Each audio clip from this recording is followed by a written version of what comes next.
முதல் சொல்லுக்கான முதல் எழுத்து. தட்டு. தட்டு.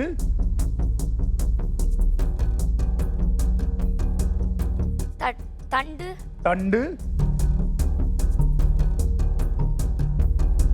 தவளை. தவளை.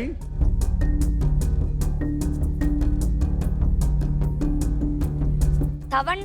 தவணா அப்படின்னா? தவடு. தவடா தவடு அப்படின்னா?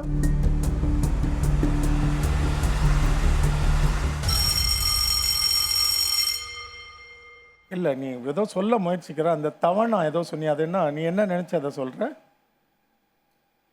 சரி, அடுத்தது ஒன்று சொன்னி, அது என்னது? தவடு அப்படின்னா சொல்லுமா, நீ என்ன நினைச்ச அதை சொல்றன்னு புரிஞ்சா சரி பண்ணிக்கலாம்ல. அத தவடுனா நீ எதை மனதில் வைத்து தவடு என்கிறாய்? நான் ஒன்னு நினைக்கிறேன், நானா கற்பனை செய்து கொள்ள கூடாதுல்ல. நீ அதை என்ன நினைக்கிற? என்ன நினைச்சு சொல்ற? தவடு சும்மா அடிச்சு விட்டேன்னு அதையாவது சொல்லு. அப்படியா? நான் நினைச்சேன் நீ இந்த மாட்டுக்கு வைப்பாங்கல்ல, அதை மனசுல வச்சு சொல்றேன். தவிடு அதை தானே? அப்படி ஏதோ காதுல விழுந்திருக்கு. உங்க அணியினரை கேட்போம், இது என்ன சொல்ல? தவம். எங்க? ஆமா. இது என்ன, எனக்கு என்ன புரியலன்னா, ஒவ்வொரு அணியிலையும் இங்க விளையாட வர்றவங்களை தவிர மற்றவங்க எல்லாம் சரியா கண்டுபிடிக்கிறீங்க. எல்லா அணிகளும் அதை கண்டுபிடிச்சிருக்கிறீங்க. இப்ப நான் அடுத்த சொல்லுக்கு போகலாமா? சரி, முயற்சி செய்வோம். மேன்மை. மேன்மை. நல்ல சொல். மேகம். மேகம். மேளம். மேளம்.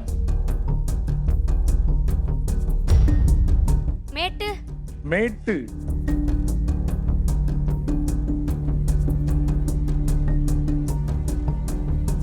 மேலாடை. மேலாடை. என்ன அழகான ஒரு ஊகம். 2 மதிப்பெண்கள். உண்மையை சொல்லுங்க, இங்க இருக்க எத்தனை பேர் மேலாடை கண்டுபிடித்தீர்கள்? உனக்கு தெரிஞ்சுதா? பரவாயில்லையே, மகிழ்ச்சி. நிறைய பேருக்கு தெரியல. நான் அதை சிந்திக்கவே இல்லை. அது என்ன சொல்லா இருக்கும் நானும் சிந்தித்து கொண்டிருந்தேன். அழகாக கண்டுபிடித்தாய். உனக்கு வாழ்த்துகள். உனக்கான இறுதி சொல், அதற்கான வாய்ப்பு. வையம். வையம். நல்ல சொல். 10 மதிப்பெண்கள். நியாயப்படி உனக்கு 10 மதிப்பெண்கள் கொடுக்கணும்.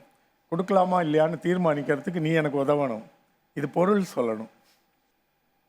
வையம்னா நடுவேன்னு சொல்லுவாங்க. அது மையம். அது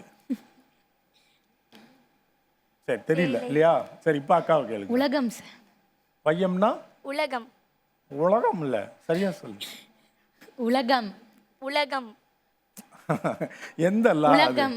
இங்க பாரு, நாக்கு உள்ள போச்சுன்னா வேற சொல்லு. உலகம் ஆயிடும். அது உலகம் இல்ல, நுனி நாக்குல சொல்லணும். உலகம். நுனி நாக்குல இல்ல. அந்த அவர் கதாநாயகரை கேளு. உலகம். உலகம். அப்படி